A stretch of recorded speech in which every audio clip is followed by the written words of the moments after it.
Hello' friends, মোৰ প্ৰথম mini ব্লগলৈ আপোনালোকক স্বাগতম জনাইছোঁ। আজি মই আপোনালোকক দেখাম এটা ভাল লগা পৰিৱেশ। বলক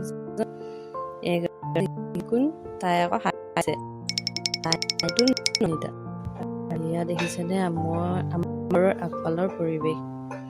এয়া হৈছে গাঁৱলীয়াসকলৰ বাবে নহয়, কিন্তু চবেই চাব পাৰে, কিন্তু বিশেষকৈ এয়া টাউনীয়াসকলৰ যিয়ে পৰিৱেশটো উপভোগ কৰিব নোৱাৰে।